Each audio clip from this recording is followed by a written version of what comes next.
Ya Ali, Ya Ali, Ali, Ali. اللهم كل وليك الحجة ابن الحسن صلواتك عليه وعلى آبائه في هذه الساعة وفي كل ساعة وليا وحافظا وقائدا وناصرا ودليلا وعينا حتى تسكنه أرضك طوعا وتمتعه فيها طويلا برحمتك يا أرحم الراحمين. اللهم صل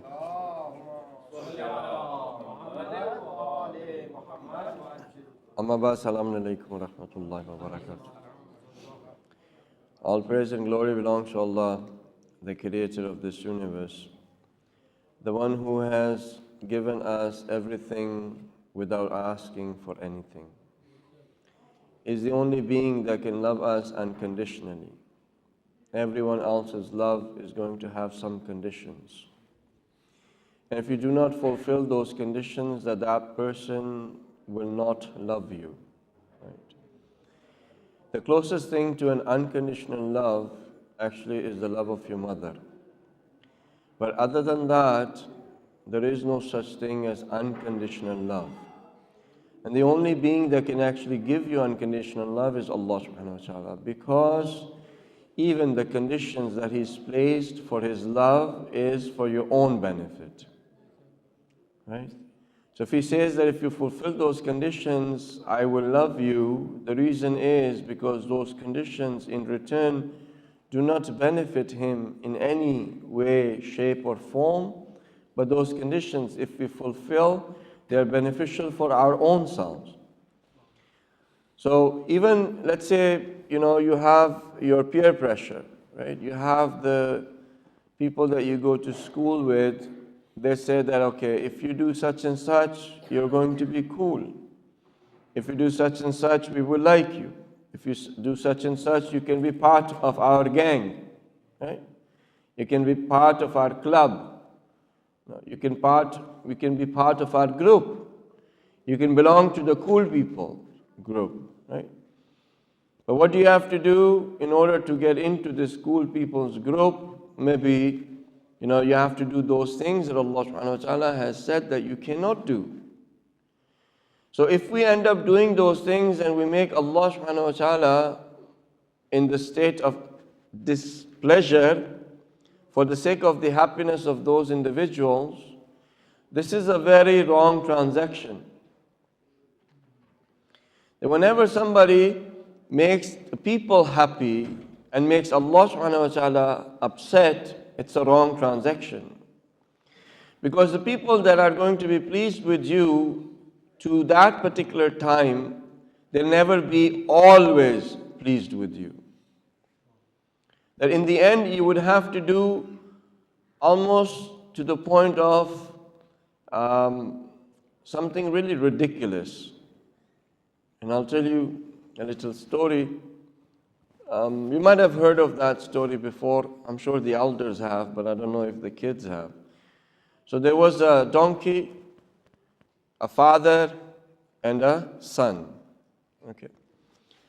So the father was sitting on the donkey, right? And they come to a city or a town, and they look at them and they say, what kind of father are you?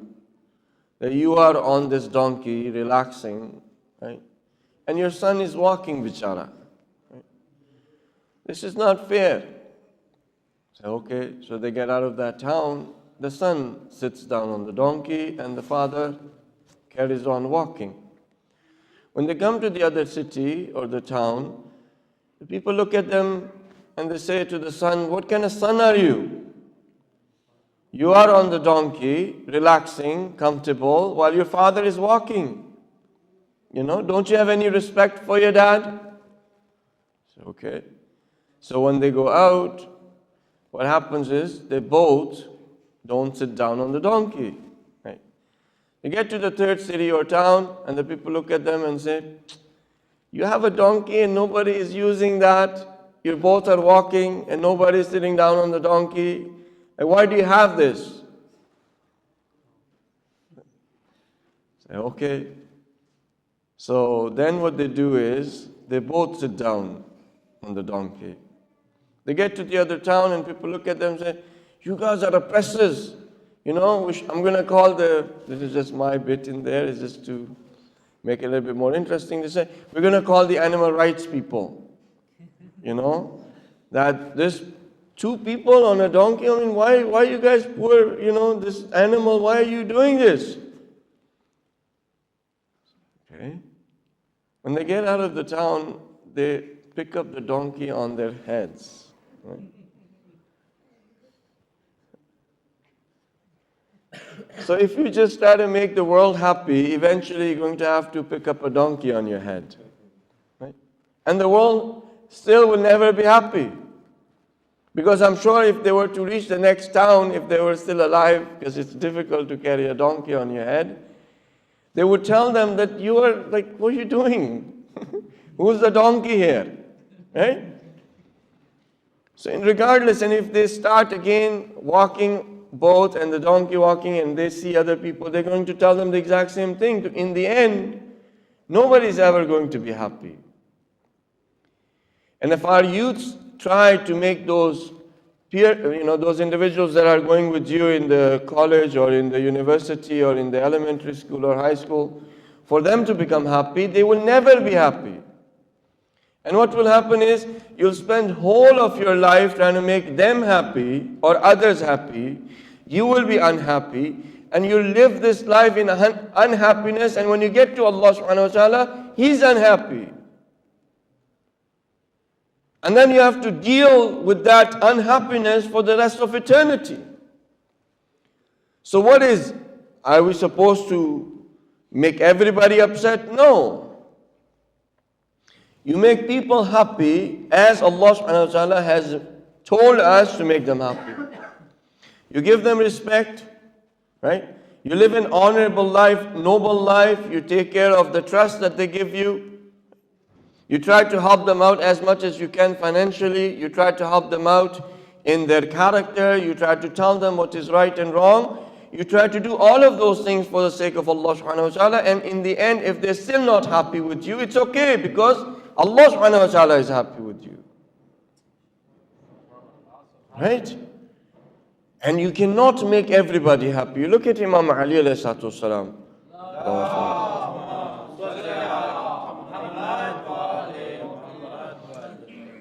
When Imam Ali alayhi salatu wasalam used to come out of the house, there were a certain group of people that would be attracted towards Imam Ali alayhi salatu wasalam as bees when they look at the flowers.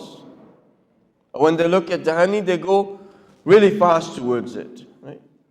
But then there were some individuals who would go away from Imam Ali alayhi salatu wasalam as sheep run away from a lion.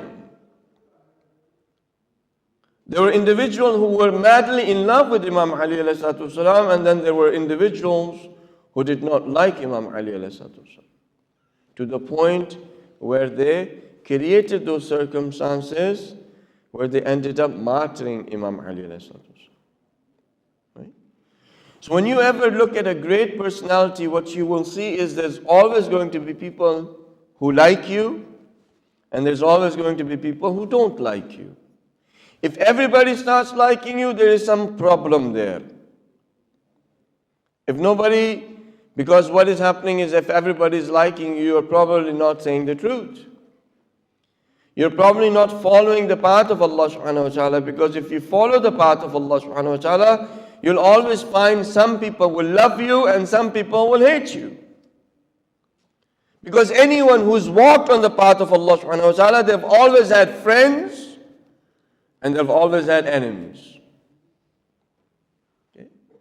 So in this sort of society and environment where we live in, that they want everybody to become just like a person who doesn't say anything when something wrong is happening, is always there to please others and lives a life in that manner, that is not the path of Allah subhanahu wa ta'ala.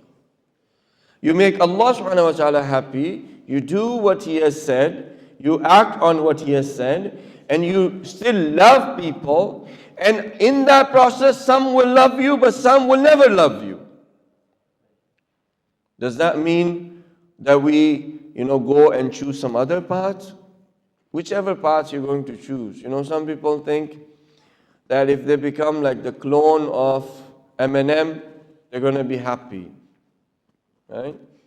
Or 50 Cent is kind of like old now, but the people who are in music, rappers and all that, if they become like them, they cut their hair like that and they get tattoos on their body and they get like those earrings and everything, and they start talking in a manner which is quite not prescribed by Islam or even by the general society that they live in, that they think that they are, cool and they are accepted, they are going to be accepted by people and people are going to be happy with them.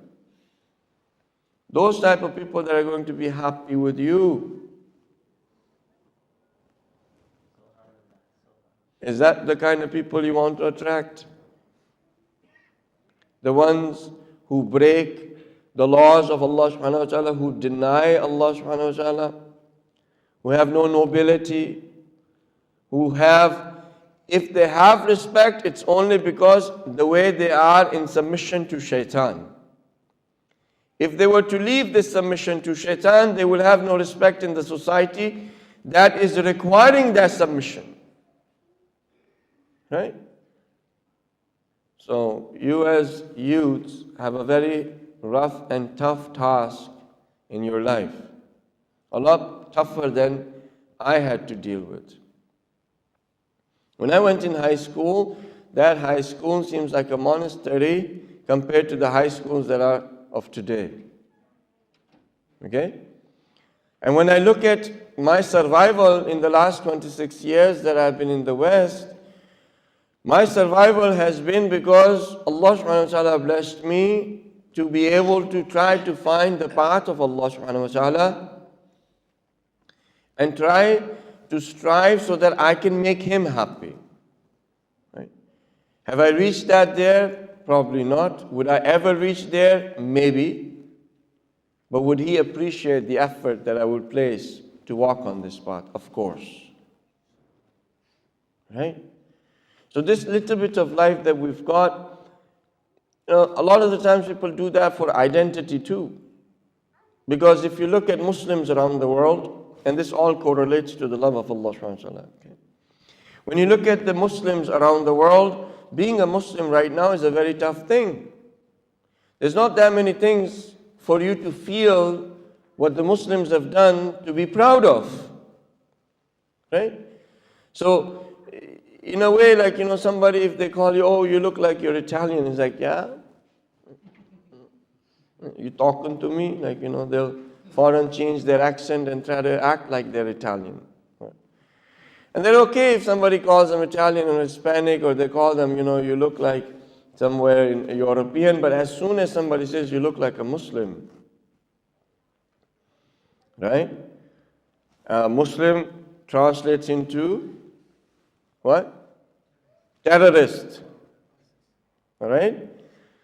So when our younger brothers and sisters are growing up, they want to avoid to have that label. So the way they can avoid having that label is by not having an ID of a Muslim. So therefore, if they don't want to have the ID of a Muslim, they will try to act in a manner which is, acceptable in the society, to wear those earrings, to wear those tattoos, to have all of that, so that nobody calls them a Muslim. But the reality of the things are that this sort of ID, if you're going to have, you're always going to be unhappy from inside. You're always going to feel that what you're doing is wrong. Right? And no matter what you do, this feeling of guilt is not going to go out of you. And you're going to carry on that way living your life, to the point where some people are actually even denying that there is a God, who were born in Muslim families. Okay? And it's a very sad state of life that we live in, but this is the reality. What you need to do is you need to find this ID as a Muslim and have enough conviction that if somebody says to you that you are a terrorist, or you are such and such, or you guys are the worst of the kind, you should be able to handle that, and in return act in a manner like our Aimma Masumin alayhim salam have acted. Right? There was a person, he came to Imam Hassan and he started using really bad language about him and about his family. And Imam Hassan alayhi just listened to him, didn't say anything. And then afterwards, he said, looks like you're a traveler, you're not from this town. You know, my house is available for you. If you're hungry, I'll feed you. If you need anything, I'll give you. Please let me help you because you are new to this town. And the person just stopped and it's like all the things that this person had heard for 50 years from the Mimbar of Sham had programmed him to think of Imam Hassan alayhi in today's term a terrorist. But when he saw the mannerism of Imam Hassan alayhi he was completely changed. He denied all the propaganda and he fell in love with Imam Hassan. Right? So our actions, our mannerism, our character, if it is like Imam Hussain salam, if it is like Imam Hassan salam, if it's like the Aimma Masumin salam, we can live in this world, in society, still have nobility, still have dignity, still have our identification as a Muslim, and we can undo the programming that has been done in the minds of the general public about Islamophobia. But where are we going to get this strength? Where are we going to get this conviction? We are going to get this strength and conviction when we fall in love with Allah subhanahu wa ta'ala. But if we don't fall in love with Allah subhanahu wa ta'ala, we're going to be weak. And especially my little brothers and sisters, you're going to have to be 10 times stronger than me to be able to go through this life. Because the way the times are, you're going to have to be really, really strong. And the other for my elders is, although the thing that I'm going to discuss, it is in the back of my mind, if Allah subhanahu wa ta'ala wills, it'll come in the front of my mind and I'll discuss it for you. हम क्योंकि अपने आप को शिया कहते हैं तो हमारे जो आमाल हैं वो निस्बत पाते हैं आइम्मा मासूमीन अलैहिस्सलाम के साथ, ठीक है। अगर आप कहते हैं कि मैं अली का शिया हूँ तो उसकी निस्बत होती है इमाम अली अलैहिस्सलाम के साथ। अब आप एक एम्बेसडर हैं इमाम अली के, ठीक है, आप एक सफ़ीर हैं इमाम अली के। अब आप जो भी करेंगे सोसाइटी में, जैसा आपका किरदार होगा, जैसा आपका अमल होगा, वो लोग आपके किरदार और अमल को देखकर क्या करेंगे? या तो इमाम अली अलैहिस्सलाम की तारीफ करेंगे या फिर कहेंगे कि ये कैसे इनके इमाम थे। साथ हैं? यानी क्योंकि मैं कह रहा हूँ, अगर कोई एम्बेसडर होता है, कोई सफ़ीर होता है, किसी कंट्री से आता है, वो उस कंट्री को रिप्रेजेंट कर रहा है, अगर वो सफ़ीर कोई गलत काम करता है तो सब कहते हैं कि ये कंट्री ख़राब है। अच्छा, अगर कोई पाकिस्तान का सफ़ीर इधर आए और यहाँ पे आके वो किसी गलत काम में पकड़ा जाए तो क्या कहते हैं? The ambassador of Pakistan was caught, मसलन, doing such and such. The ambassador of Pakistan. तो that news heading जो है ना, वो सारे के सारे लोग जो पाकिस्तान में रहते हैं उनके बारे में एक इम्प्रेशन दे देगी हर उस शख्स को जो उस क्लिप को पढ़ता है। अब वो लोग जो पाकिस्तान में रह रहे हैं ऐसे ना हो, शायद कुछ हो लेकिन सारे ना हो, लेकिन उस सफ़ीर के एक्शंस की बिना पे अब पाकिस्तान का नाम नीचा हो गया। इसी तरह से जब हम अपने आप को इमाम अली के शिया कहते हैं और हमारे अमाल अगर उनके बताए हुए असूलों के ऊपर नहीं है तो लोग आइम्मा मासूमीन अलैहिस्सलाम की तरफ निगाह करते हैं। कूनू लना ज़ैना वला तकूनू लना शैना। उन्होंने कहा कि हमारे लिए बाइसे जीनत बनो, ना कि बाइसे शर्म। कि अगर ये मशहूर हो जाए कि शिया तो नमाज ही नहीं पढ़ता, ऐसा है ना मशहूर या नहीं है ना?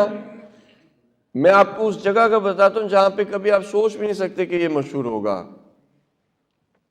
قازقستان ایک کنٹری ہے جو 11-12 سال ہوئے ہیں یا کم و بیش جب ان کو انڈیپینڈنس ملی ہے کہ وہ کسی دین کو پریکٹس کر سکتے ہیں. اس سے پہلے ان کے پاس اجازت نہیں تھی، یعنی دین کے حوالے سے وہ کوئی کام دین کا نہیں کر سکتے تھے. ٹھیک ہے. وہاں پہ میں چاہ تو ہمارا ایک انٹرپریٹر تھا، اس نے مجھ سے کہنے لگا کہ صاحب میں جو ہے وہ تھوڑی دیر کے بعد آتا ہوں. تو میں نے کہا آقا کہاں جا رہے ہیں؟ یہ آقا جو ہے وہ تھوڑا سٹوری کے صرف لگا رہا ہوں کہ تو میں نے کہا کہاں جا رہے ہیں؟ تو کہنے لگے کہ میں مسجد جا رہا ہوں نماز پڑھنے کی. تو میں نے کہا صاحب میں بھی آ جاتا ہوں، اکٹھے چلتے ہیں. تو کہنے لگے آپ شیعہ نہیں ہیں. Where in a country that just got its independence about 11 or 13 or 14 years ago, I'm not sure exact, but in a very short time, they have this propaganda or phobia about Shias reached there that when he knew that I was a Shia, he knew that I did not pray. جب میں نے کہا کہ نہیں میں تو پڑھتا ہوں، تو انہوں نے کہا اچھا. میں نے کہا چلیں. مسجد کی طرف جب جا رہے تھے تو میں نے کہا پتہ نہیں کیسی مسجد ہوگی، کہاں تک یہ نفرت ان کے دلوں میں پیدا ہو چکی ہے. میں نے اس شخص سے کہا کہ اچھا تم مجھے مار دو. کہنا کیوں مار دوں گا؟ میں نے کہا کہ مار دو گے تو یہ ہے کہ تمہیں ثواب ملے گا اور میں جو ہے وہ شہید ہو جاؤں گا. تو مجھے مار دو گے تو تمہیں ثواب ملے گا، میں جو ہے وہ شہید ہو جاؤں گا. تو کہتے نہیں ایسا نہیں کر سکتے. البتہ کہنے کا مقصد یہ کہ ہم نے بالآخر کچھ کیا ہے کہ جس کی بنا پہ ان کے پاس ریزن ہے کہ یہ پروپیگنڈا کر سکتے ہیں کہ شیعہ نماز نہیں پڑھتے. ایک جگہ ہے وہاں پہ جمعہ کی نماز تھی، تو میں وہاں پہ گیا تو 1 یا 2 صفیں تھیں ہماری، لیکن رستے میں ایک مسجد پڑی. اس مسجد کو پولیس ٹریفک کو کنٹرول کر رہی تھی. وہاں پہ جماعت ہوتی تھی 9 سے 10 ہزار لوگوں کی. 9 سے 10 ہزار لوگ اس مسجد میں نماز پڑھنے کے لیے آتے تھے جمعہ کی. اور ایسا بھی نہیں تھا کہ ہماری تعداد اس جگہ پہ کم ہو. اور ہمارے حسینیہ میں 1 یا 2 صف سے زیادہ مجھے یاد نہیں پڑتا. Right? So if a person who doesn't know anything about Shia or Sunni, who doesn't know anything about the propaganda, just for him to visit, that he goes at one place, اس مسجد میں جائے اور دیکھے 10,000 لوگ، اور پھر ہمارے حسینیہ میں آئے تو دیکھے 2 صفیں، تو اس کو کیا امپریشن ملے گا کہ شیعہ نماز نہیں پڑھتے. ابھی ہمارے لیے یہ مشکل جس جگہ پہ ہم پہنچ گئے ہیں اس کی ریزن یہ ہے کہ اللہ سبحانہ وتعالیٰ کی محبت ہمارے دلوں میں سے نکال دی گئی. اللہ سبحانہ وتعالیٰ کی محبت جو کہ امام علی علیہ السلام کی محبت سے ہمارے دلوں میں آنی چاہیے تھی، اس کو سیپریٹ کر دیا گیا. کہ امام علی علیہ السلام کی محبت باعث بنتی کہ ہمارے اندر اللہ سبحانہ وتعالیٰ کی محبت بڑھتی. ٹھیک ہے، اس کو ریورس کر دیا گیا، ان 2 محبتوں کو جدا کر دیا گیا، جبکہ یہ 2 محبتیں جدا ہو ہی نہیں سکتی. You cannot separate these 2 loves, because the love of Imam Ali alayhi salam translates into the love of Allah subhanahu wa ta'ala, and the love of Allah subhanahu wa ta'ala translates into the love of Imam Ali alayhi salam. So the more love for Allah subhanahu wa ta'ala increases in your heart, the more love of Imam Ali alayhi salam increases in your heart. And the more love of Imam Ali alayhi salam increases in your heart, the more love of Allah subhanahu wa ta'ala increases in your heart. Because they are 2 connected in such a manner that if one goes up, so does the other. And if the one goes down, so does the other. And now we are living in a society where people are saying these things for us. The ones who are the followers of the leader of the people of faith, of conviction, that they are saying these things for us, that we do not love Allah subhanahu wa ta'ala, that we do not want to follow the tenets of Islam, that we've got another mazhab, another Islam that is nothing to do with the Islam that was brought by the Holy Prophet.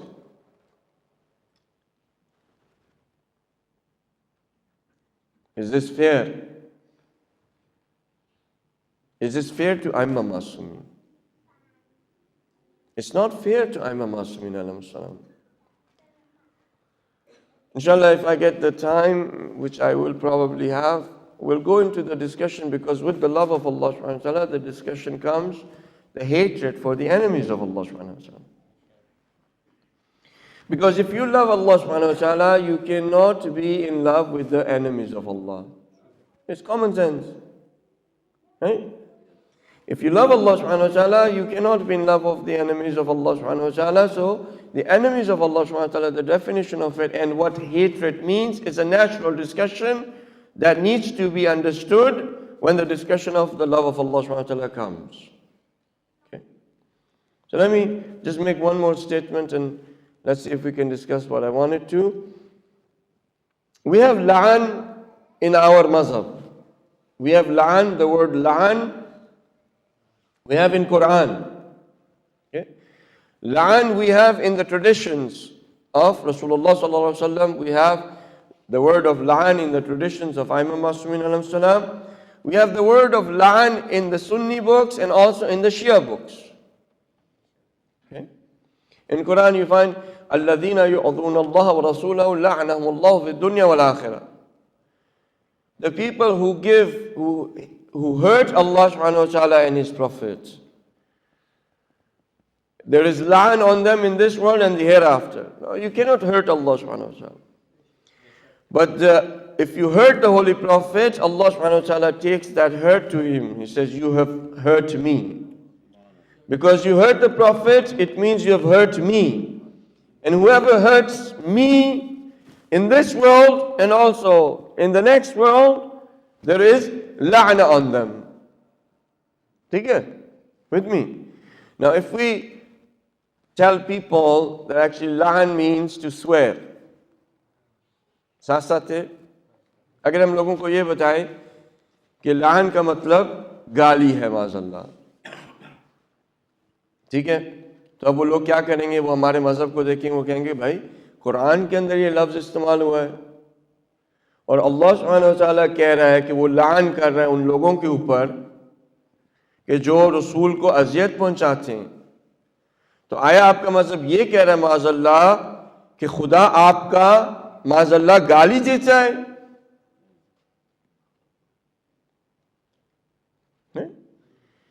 اگر آپ رسول اللہ صلی اللہ علیہ وسلم کی احادیث کو دیکھیں، وہاں پہ لفظ لعن کا اگر ہم وہ یہی گالی کا ہی کریں تو معاذ اللہ آپ جس طرح سے رسول کو سمجھیں کہ وہ معاذ اللہ گالی دیتے ہیں،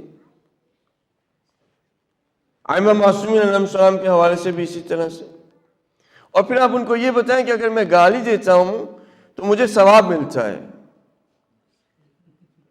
تو وہ کہیں گے کہ آقا صاحب یہ کون سا مذہب ہے؟ ہر دین یہ کہتا ہے کہ گالی نہیں دینی چاہیے، اور اگر آپ یہ کہتے ہیں کہ آپ کا دین یہ کہتا ہے کہ گالی دے کے آپ کو ثواب ملتا ہے، تو یہ کیسا دین ہے؟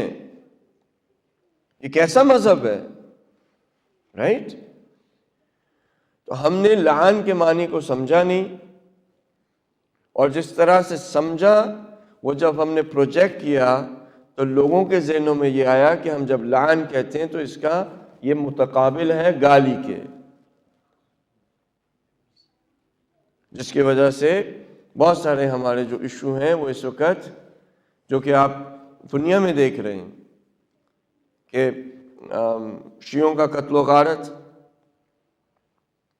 صحیح، ہمارے مسلمانوں کے درمیان میں اتفاق نہ ہونا، اتحاد نہ ہونا،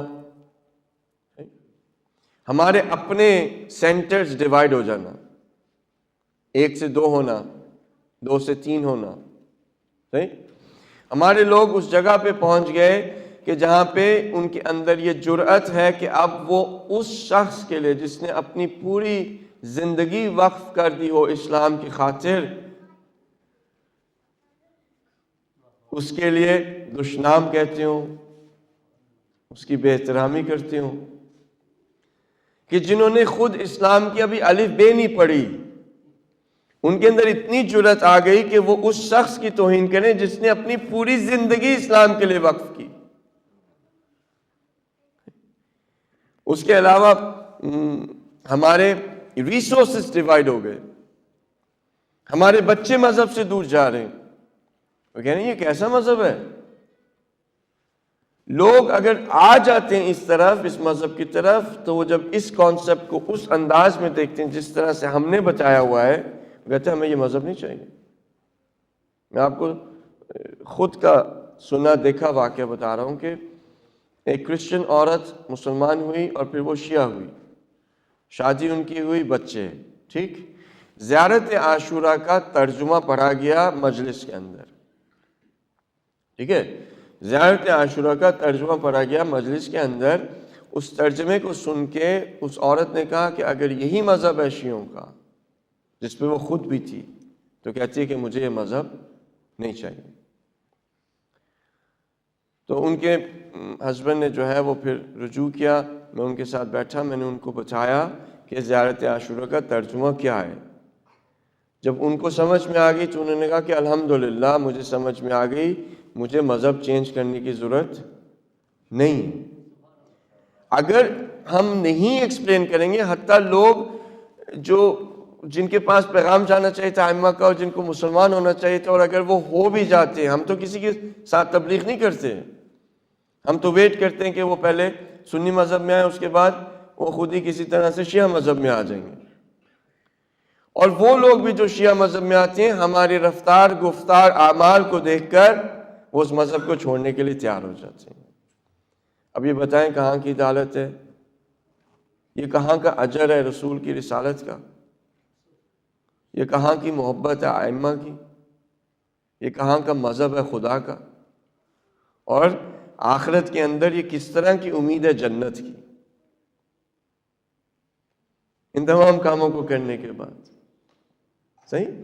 तो इंशाअल्लाह ताला, if Allah subhanahu wa ta'ala wills, we'll go towards the discussion of what la'an means, and that way it becomes clear in our minds that it is actually something which, if properly explained, then even our Sunni brothers will be saying that.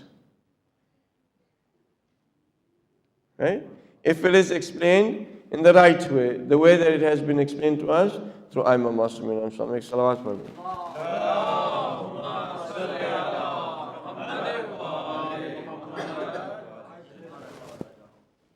The concept I wanted to discuss for you was, because these are still hurdles that come in front of us for falling in love with Allah subhanahu wa ta'ala. One of the hurdles is that we discussed a little bit before as well, is this love of the dunya. Okay?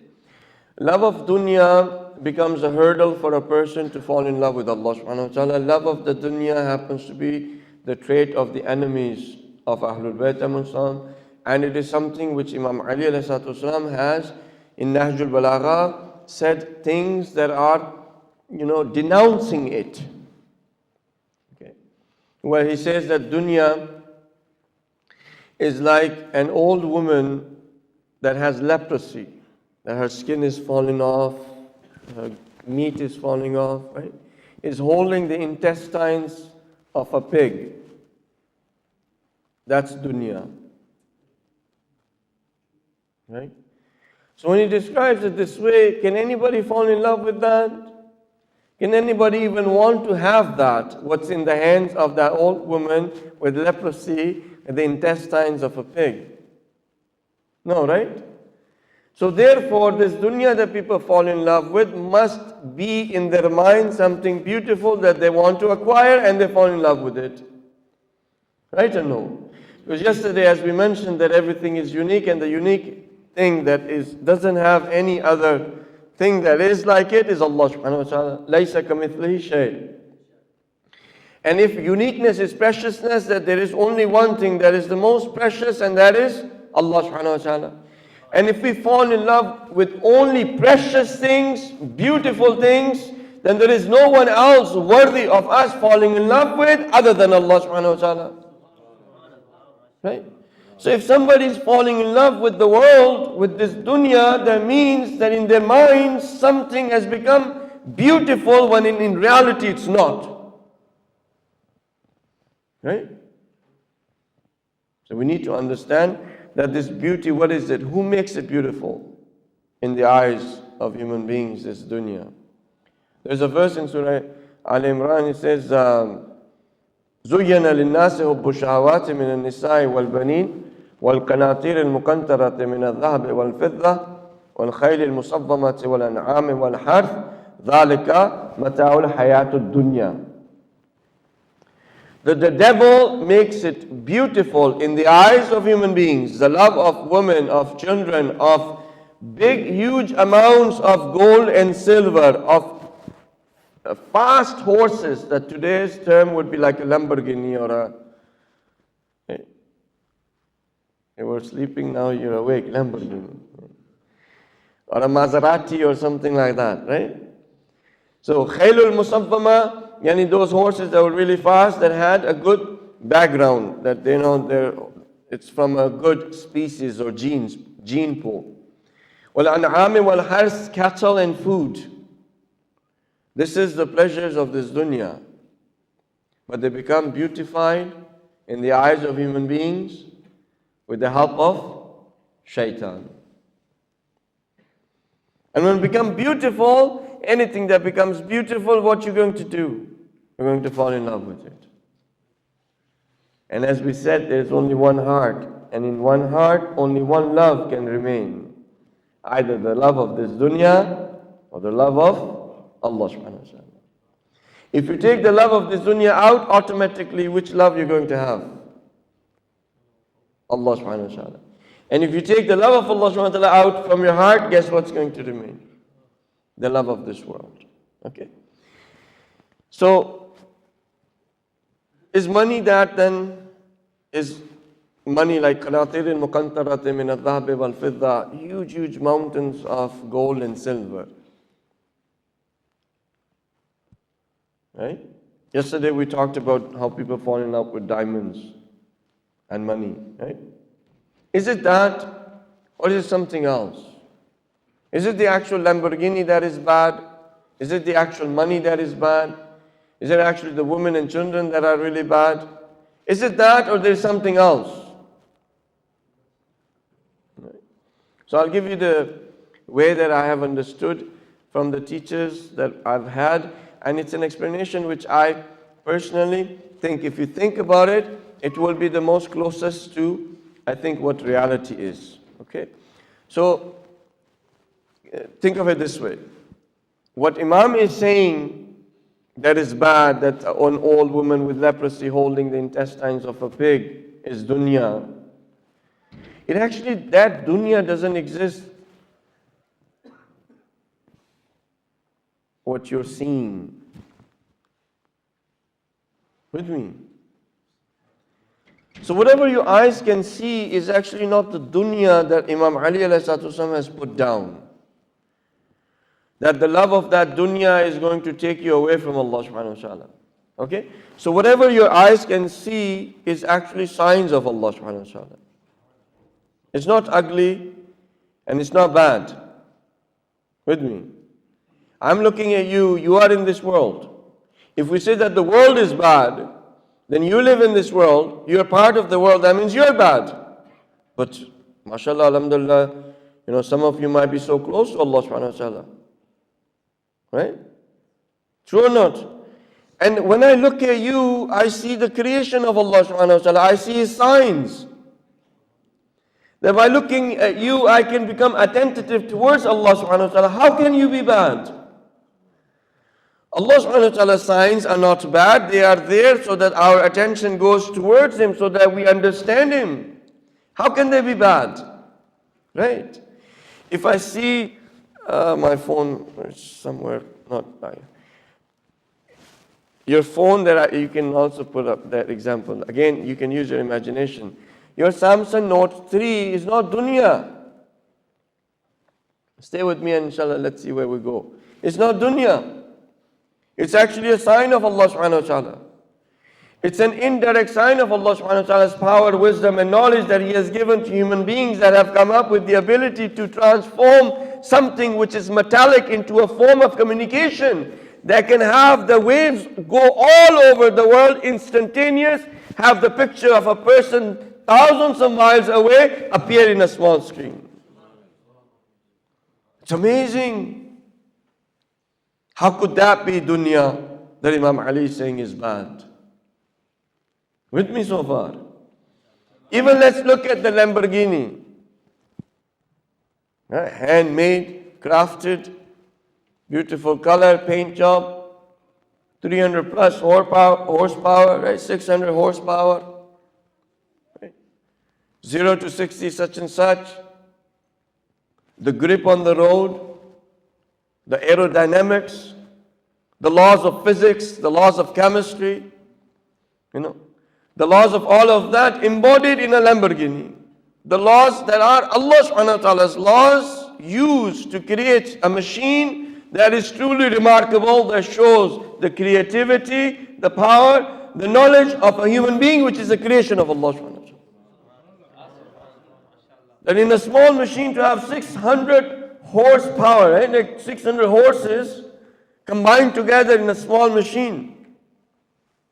And by the way, that's just a figure. It's not like, oh, let's race. So there's 600 horses and then you have your Lamborghini, let's race. Who's going to be faster, right? Amazing. With the discovery of the wheel, right? To the point where now you have this beautiful machine in front of you. Right? Those are the signs of Allah subhanahu wa ta'ala. So it says, زُيَّنَ لِلنَّاسِ حُبُّ الشَّهَوَاتِ مِنَ النِّسَاءِ وَالْبَنِينَ. So if you look at your mother, you look at your wife, you look at your sisters, right? You look at children, they are the signs of Allah subhanahu wa ta'ala. That when you look at a child from where it started, and Allah subhanahu wa ta'ala says that too, but why don't you think about this? And this is just a paraphrasing or getting you the point. That there is one cell, it starts dividing, goes through the different processes, and then becomes the body, and then comes into this world. One cell, right? Combined with another starts dividing, and there you are. With billions and trillions of cells working together. Right? How can you and I be bad? With me so far? Money is paper. It used to be gold. Before, they used to barter. A bartering system was there. So if I'm a chicken farmer, and I'll just tell for the use, बड़ों को तो पता है बल्कि अपने ज़माने में भी होता था ना कि गंदम की बोरियां लोग दे देते थे और वो डालटा या घी जो है वो देसी घी ले लेते थे, या अंडे ले लेते थे, चावल दे देते, अंडे ले लेते थे, राइट? या इतनी चावलों की बोरियां, इतना चाय की पत्ती मिल जाती थी, राइट? तो वो बार्टर सिस्टम था. उसके बाद फिर सिक्के आए. It was gold was the currency, silver coins and so forth, to the point where human beings decided it's going to be printed on a piece of paper which is saying this is a legal tender. And there is no backing for it. So basically it's just a piece of paper that says an amount, which you can print as much as you like. No one's stopping you. Right? It's actually not even worth 10 pence, that 10 pounds that you have. But it can be exchanged for 10 pounds worth of goods. Right? And then slowly they're going electronic, and after being electronic, it's just going to be an RFID chip inside of your thumb or in your body, and you're just going to pay, just go walk through this scanner and you've paid already.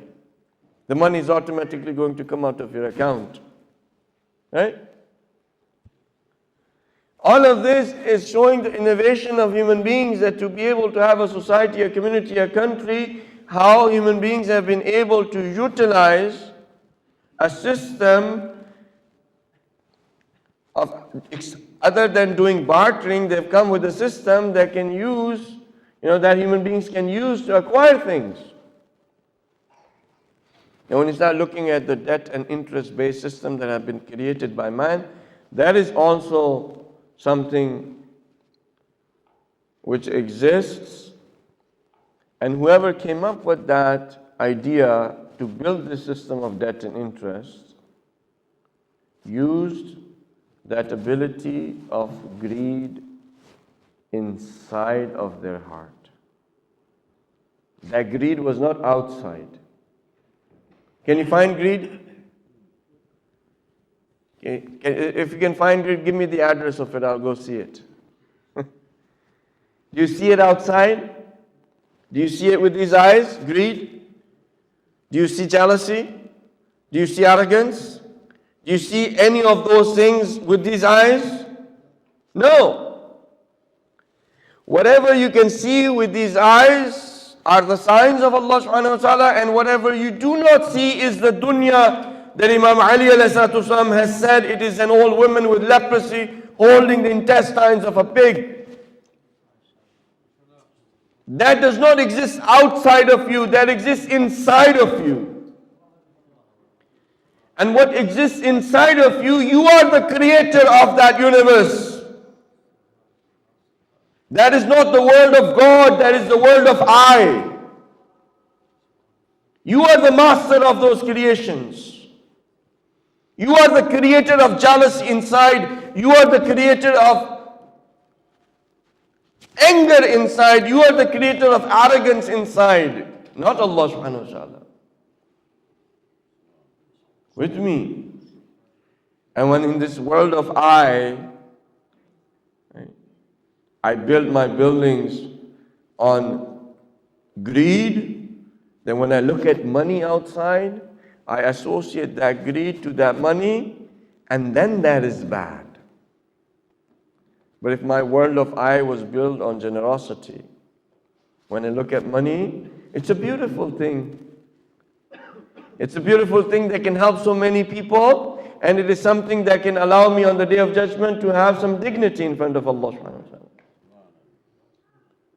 Right? So what is bad, what we cannot fall in love with, is the world that we ourselves have created inside based on the traits that are the traits of shaitan. Who does jealousy? Who started jealousy? Who started kibr, arrogance? Shaitan did. And it is shaitan that makes, because of greed, because of jealousy, because of arrogance, because of all of those things, it uses that inside of you to make it beautiful, the desires that are your lowly desires, for women, for children, for money, for all of that. And then you fall in love with it and you forget about Allah subhanahu wa ta'ala. So in reality, the world of I, you and I have created. Poverty is a creation of man, not Allah subhanahu wa ta'ala. Man created poverty. Man created injustice. Man created inequality. Man is the one who has created this system which is based on debt and interest, so that people can become slaves of that control system that wants you to live your whole life feeding that system so that few can live a comfortable life. Man has made that, and you see the projection of it outside because that world inside was based on greed. But when the Imam comes, it's the same world. It will not have any greed. It will not have any jealousy. It will not have any arrogance. It will not have any of those things. And you'll see the same world transformed into a place where human beings will go towards Allah subhanahu wa ta'ala. By looking at the trees, by looking at other creations of Allah subhanahu wa ta'ala, they will go towards Allah subhanahu wa ta'ala. This is what we need to understand, that the love of the world that the enemies of Ahlul Bayt al-Islam had, it existed inside of their soul. And because of that, they projected it outside and became a reason for them to stand against the best of the creations. You know why people don't want to follow the religion? It's because of the love of the world. But it's not really outside, it's inside. And if I understand that I'm the creator of this world, then I'm also the destroyer of this world. I can destroy jealousy. I can destroy arrogance. And if I bring the love of Imam Ali alayhi salam in this world of I, automatically all of these things are going to be destroyed. نہیں آپ لوگ سو گئے.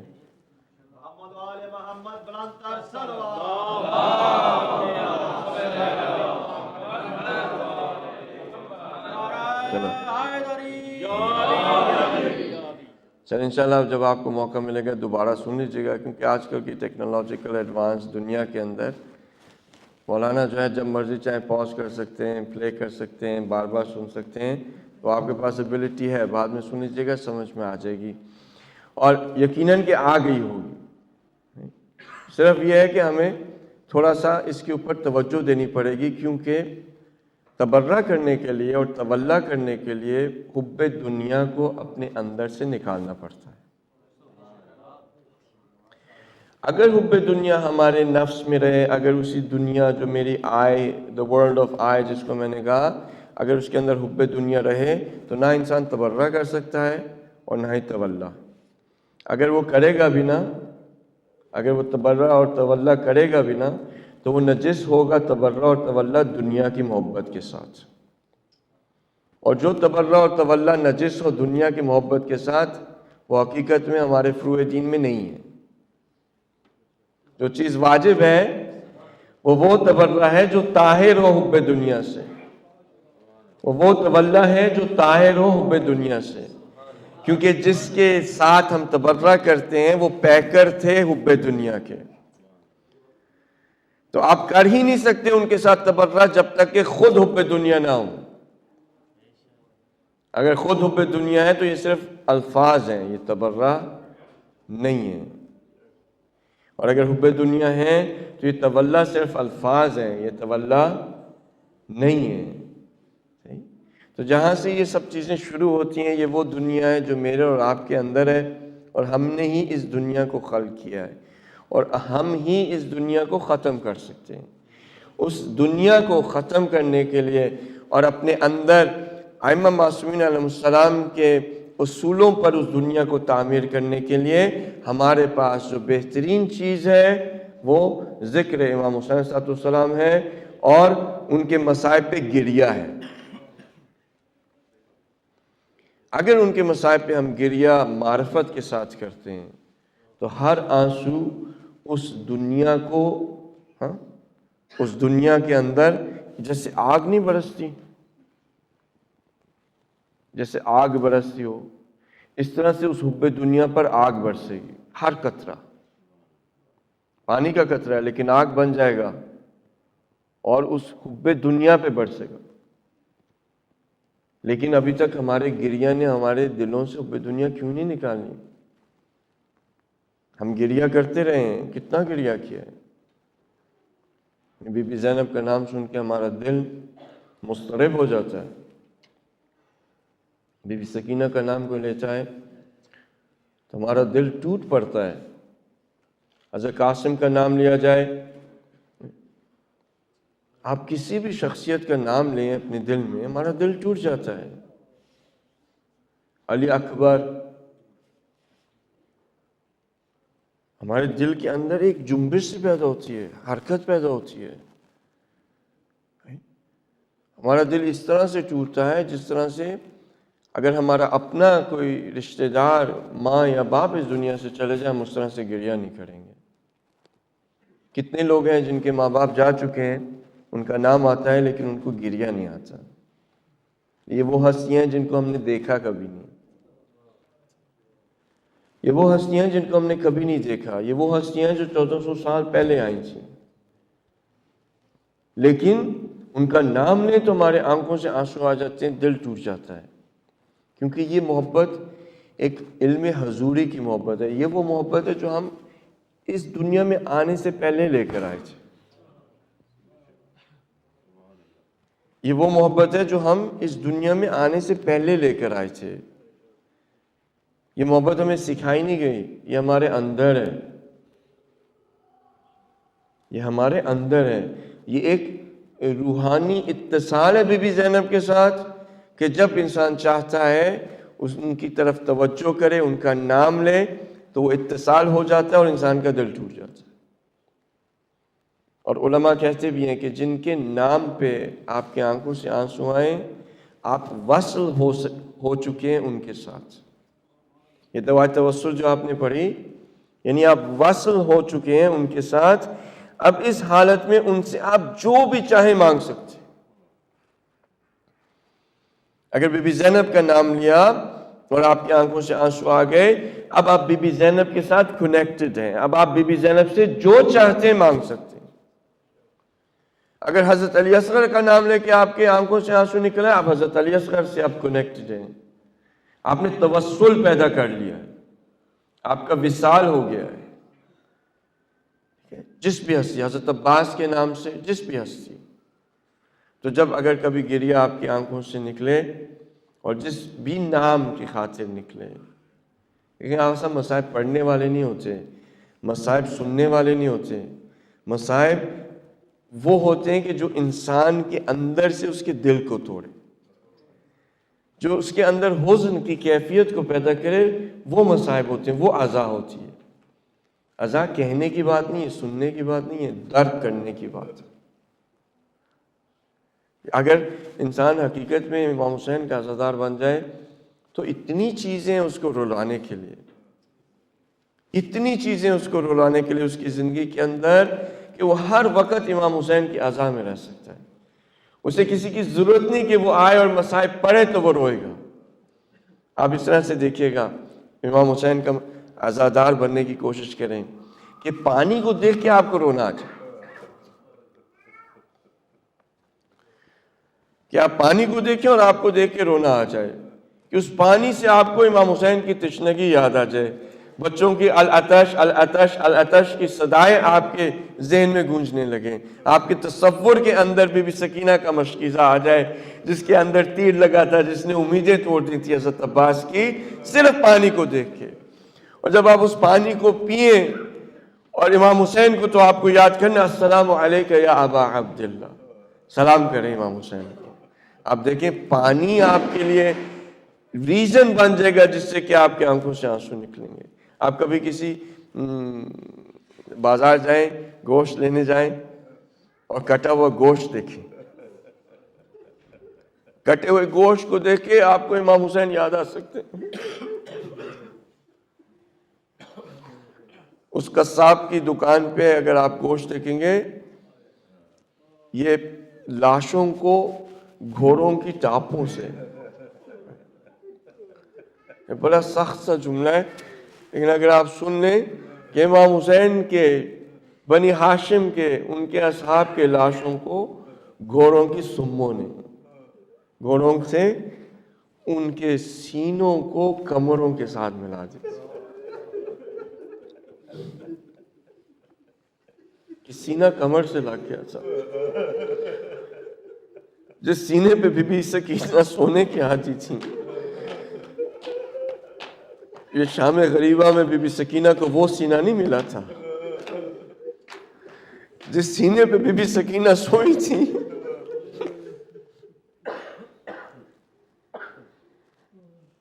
آپ اگر کسی غریب کو دیکھیں گے تو آپ کو امام حسین کی یاد آ جائے گی.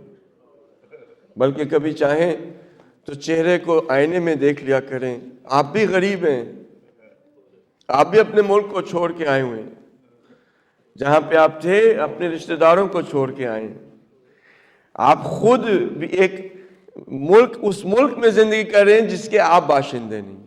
دور دیکھنے کی ضرورت نہیں ہے. کس طرح سے آپ کو اپنے رشتہ دار یاد آتے ہیں, کس طرح سے وہ پیار جو آپ چھوڑ رہے ہیں آپ کو یاد آتا ہے. خود آپ اپنی طرف اگر توجہ کریں تو امام حسین کی طرف جا سکتے ہیں کہ امام حسین کس طرح سے بی بی سغرا کے بارے میں سوچتے ہیں, کہ جب وہ خط آیا بی بی سغرا کا کہ امام حسین حضرت علی اصغر کی قبر کھود کر حضرت علی اصغر کو اس قبر میں ڈال رہے تھے. خط آتا ہے, قاصد آتا ہے خط لے کے, بی بی سغرا نے لکھا ہوتا ہے کہ میرے علی اصغر کا کیا حال ہے. اور اس قاصد کو جو جواب دیا جاتا ہے وہ تھوڑا سا خون لگا کے اس خط پہ کہ اس خط کو لے جاؤ. انسان چاہے تو زندگی کے اندر اپنی، ایسا ہم نے کیا ہے کہ جب میری بیٹی 6 سال کی ہوتی تھی میں اس کی طرف نگاہ کرتا تھا، اپنی بیٹی کی طرف نگاہ کر کے مجھے بی بی سکینہ یاد آتی تھی کہ میری بیوی 6 سال کی تھی. جب میں اس کے چہرے کی طرف دیکھتا تھا تو مجھے تصور میں خیال میں لے کر آتا تھا کہ اگر میری بیٹی کے چہرے پہ کوئی تماچا مارے، اگر میری بیٹی کے چہرے پہ کوئی تماچا مارے تو میری بیٹی کو کیا احساس ہوگا. اور اگر میری بیٹی یتیم ہو کہ بجائے اس کو پرسہ دینے کے، اس کے سر پہ شفقت کا ہاتھ پھیرنے کے، اگر کوئی شخص اسے تماچا مارے. ہمارے بچوں کے نام کافی ہیں آپ کی گریہ کے لیے. خدا سے ہم نے مانگے ہیں تاکہ یہ نام ہم ان کو دے سکیں. آپ جب اپنی بیٹی کو فاطمہ کہتے ہیں، اس نام کے ساتھ بی بی فاطمہ کی طرف سوچیں.